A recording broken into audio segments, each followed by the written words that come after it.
Assalamualaikum warahmatullahi wabarakatuh. Hari ini kita bertemu kembali di topik yang kedua. Topik yang kedua itu adalah kita akan membahas tentang rekayasa ya. Rekayasa itu sendiri untuk peta materi kita ya. Kita akan berbicara tentang yang pertama tentang produk rakitan berteknologi. Oke, kemudian kita akan merancang model bangunan ya berdasarkan teknologi konstruksinya. Jadi kita akan belajar apa itu pengertiannya, jenis manfaat dari produk rakitan tersebut, bagaimana tahap pembuatannya dan penyajian pengujiannya.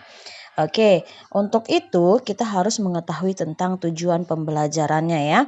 Ya, di tujuan pembelajaran itu sendiri, saya berharap kalian bisa berpendapat tentang keragaman produk rakitan.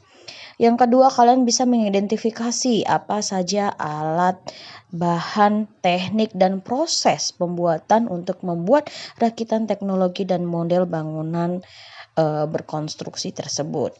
Yang ketiga, kalian dapat merancang produk rakitan. Yang keempat, kalian bisa menguji, membuat, dan mempresentasikan apa produk yang kalian buat tersebut. Oke, kita lihat untuk bab kedua ini. Yang pertama, kita belajar tentang teknologi listrik. Seperti yang kita ketahui tentang sejarah listrik itu sendiri ya. Listrik itu sendiri sudah ada di planet ini ya. Lebih dari 4.000 juta tahun yang lalu. Oke. Berawal dari petir ya yang sangat kuat yang menerangi langit. Nah, sejak itu berkembangnya kehidupan ini, listrik itu sangat penting bagi kehidupan manusia ya, karena bisa memberi sinyal-sinyal saraf kepada kita. Oke. Kemudian untuk penggunaan listrik itu sendiri, kita bisa melihatnya dari listrik yang ada di rumah kita. Nah, itu sudah lama ya digunakan listrik ini ya. Awalnya yaitu dari kabel-kabel dari rumah ke rumah, kantor ke kantor, pabrik ya pada tahun 1880-an. Oke.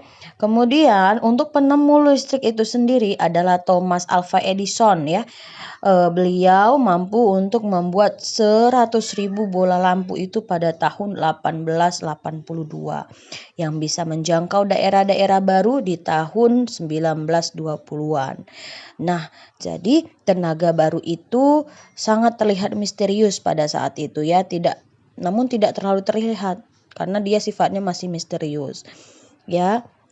Lalu berkembang, selanjutnya berkembang listrik itu dan banyak sekali ilmuwan yang menemukan listrik ya. Menguraikan bagaimana prinsip-prinsip kerja listrik itu di tahun 1600-an. Bahkan tidak hanya Thomas Alva Edison ya. Prestasi juga diraih oleh Benjamin Franklin, Thomas Alva Edison, dan Nikola Tesla. Oke. Benjamin itu sendiri menunjukkan bahwasanya kilat itu ya listrik. Kalau Thomas Alva Edison menemukan bola lampu pijar ya yang sangat tahan lama sekali di awal pertemuannya menemukan bola lampu tersebut. Nah, selanjutnya berkembanglah listrik itu ya. Berkembang listrik itu tahun abad ke-20-an penemuan itu ya dianggap peralatan hemat buruh. Kenapa? Karena menjadikan hidup itu menjadi lebih mudah ya.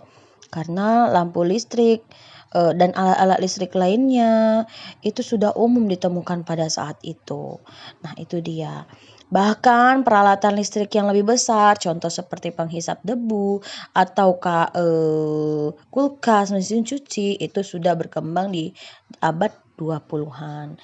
Nah, untuk Thomas Alva Edison sendiri inilah dia orangnya ya. Ini Benjamin Franklin bukan Thomas Alva Edison ya.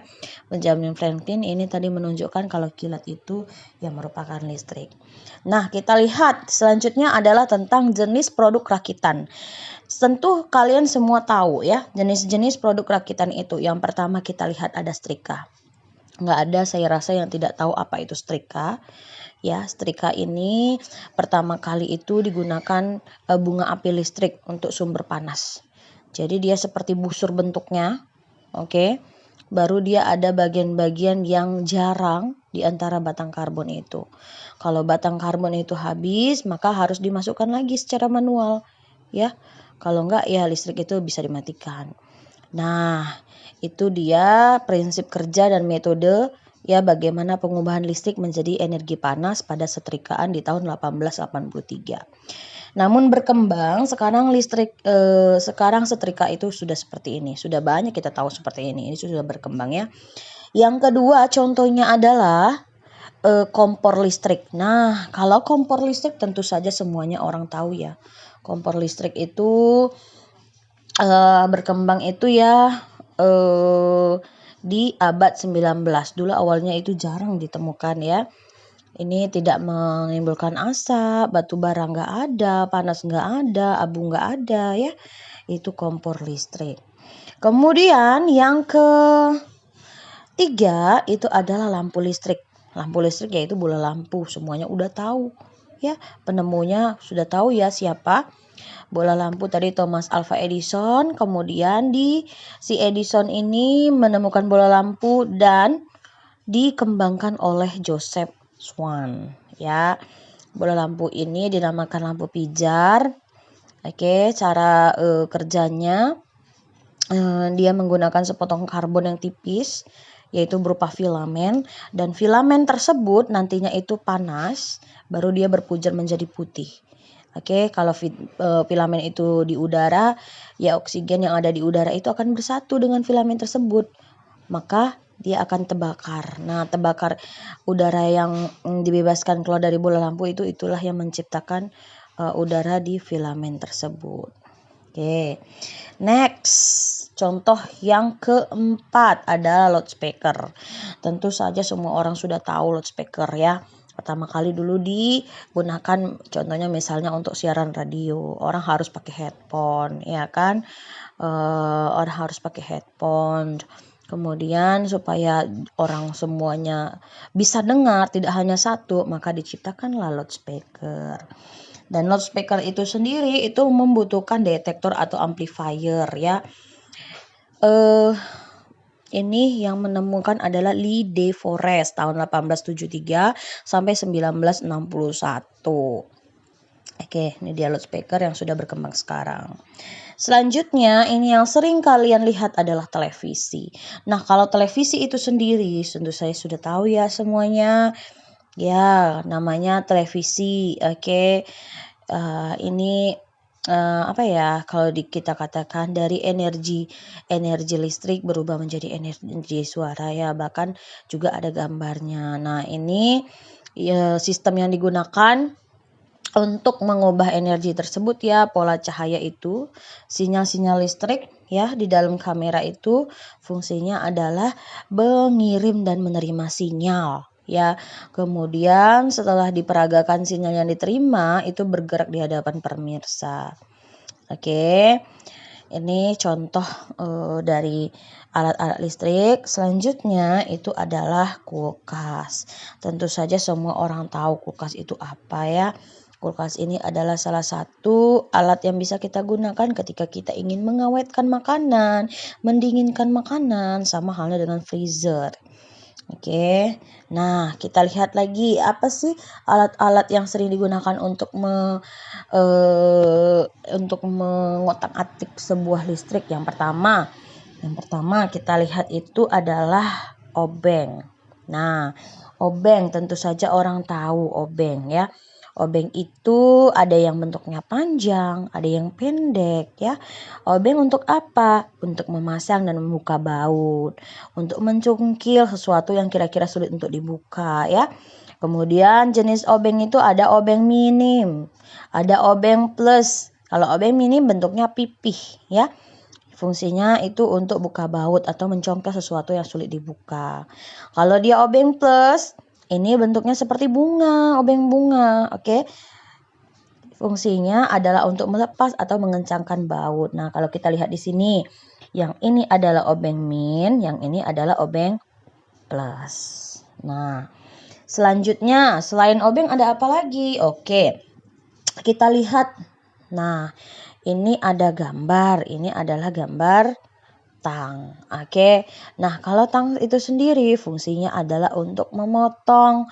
Ada namanya tang potong, berarti untuk memotong. Ada tang jepit, berarti untuk menjepit. Ada tang kunci, berarti dia untuk mengencangkan atau mengunci supaya lebih kuat lagi. Oke. Itu dia kalau untuk tang. Nih kita lihat contohnya, ini adalah tang potong. Fungsinya apa tadi? Seperti yang saya bilang, memotong. Apakah kawat, kabel, fiber tipis, tang cucut. Oke, lihat ini tang cucut. Bentuknya seperti ikan cucut. Oke, mirip ikan cucut. Apanya yang mirip? Moncongnya. Ini moncongnya. Mirip. Oke. Nah, kalau tang cucut itu sendiri untuk apa fungsinya? Tang cucut itu fungsinya untuk menjepit kawat atau kabel, ya. Untuk pemotong juga bisa, pemotong kawat atau kabel. Yang keempat itu adalah tang kombinasi. Tang kombinasi maksudnya bagaimana? Tang kombinasi itu bentuknya gerigi rapat. Fungsinya untuk jepit kawat ataupun kabel. Fungsinya untuk motong kawat atau kabel. Jadi di dalamnya itu ada dua, ya. Ada di bagian tengah itu fungsinya untuk mur. Ada dia di bagian ujungnya, yang ujung yang sini itu fungsinya untuk menjepit kawat. Jadi kombinasi, namanya kombinasi berarti fungsinya tidak hanya satu. Yang selanjutnya ini adalah tang kakatua. Tang kakatua bentuknya seperti ini. Oke, seperti kakatua, mirip paruh. Paruh itu muncung ya, muncung burung kakatua ya. Fungsinya untuk apa? Ya, fungsinya untuk motong kabel, motong kawat ya. Dia terbuat dari baja, oke, dan bergagang lapis karet. Ya, tapi kelemahannya tang kawat ini kalau digunakan untuk motong yang tebal atau keras, itu tang ini cepat tumpul dia. Jadi kelemahannya itu. Oke, next. Ada tang buaya. Oke, kalian lihat tang buaya. Kalau kita berbicara tang buaya berarti mirip buaya moncongnya, ya. Nah, itu rahangnya untuk mengunci dan melempas baut. Jadi kalau misalnya mau gunakan, caranya dilebarkan dulu kedua tangkainya, dibuka tangkainya ini, dilebarkan ya. Lalu kunci itu scrap langsung ada nanti dia mengunci. Untuk mengubahnya lagi cukup kamu lepas tungkai bawahnya nih, lepas tungkai bawah. Itu dia. Ada lagi tang selanjutnya yaitu tang multifungsi. Nah, ini banyak dia. Ada banyak atasnya, bawahnya ya. Ini fungsinya banyak. Yaitu dia sifatnya kombinasi ya. Mirip tang kombinasi. Bisa motong, bisa jepit. Oke. Terus di gagangnya itu ada pisaunya. Nih yang di bawah-bawah nih. Oke, yang saya lingkarin ini. Yang saya lingkari di bawah. Nah ini banyak fungsinya ya. Ada dia untuk tutup kaleng, ada gergaji, ada obeng, semuanya. Namanya dia juga multifungsi. Multifungsi berarti bisa banyak fungsi. Selanjutnya tang sudut. Nah, ini tang sudut. Moncongnya ini kayak seperti ada sudut kemiringan 45 derajat ya. Tapi kelemahannya ya ini hanya untuk sudut kemiringan 45 aja. Tak bisa yang lain. Selanjutnya tang snap ring. Snap ring seperti ini ya. Untuk bantalan kecil ada dua model ya, ada yang lurus, ada yang bengkok kepalanya. Kemudian ada tang rivet. Nah, ini tang rivet. Tang rivet ini fleksibel ya, biasanya untuk masang paku ya. Untuk bidang lurus, bidang sudut bisa. Kemudian tang slip joint. Tang slip joint ini biasanya bawaan mobil gitu atau motor ya. Ketika kalian beli baru pasti ada. Ini sifatnya seperti tang kombinasi ya. Bisa untuk memotong, menjepit dan lain sebagainya. Kemudian selanjutnya selain itu alat-alat juga ada alat yang lain. Yang pertama ini namanya saklar ya. Namanya saklar untuk menyambung atau memutuskan aliran listrik, arus listrik. Ya, itu saklar seperti yang kita ketahui di rumah kita masing-masing. Selanjutnya, selain saklar ada apa lagi? Oke, Ini ada tata cara untuk membuat papan instalasi. Tapi saya rasa ini sudah cukup untuk alat dan bahan pada pembelajaran kita hari ini. Kita mengenal dulu apa itu teknologi listrik, bagaimana sejarahnya, bagaimana penggunaannya, bagaimana alat-alat yang sering digunakan dan bahannya. Minggu depan kita akan berbicara tentang bagaimana untuk merakit sebuah produk dari energi listrik itu sendiri. Ya, akhir kata saya ucapkan terima kasih. Wassalamualaikum warahmatullahi wabarakatuh.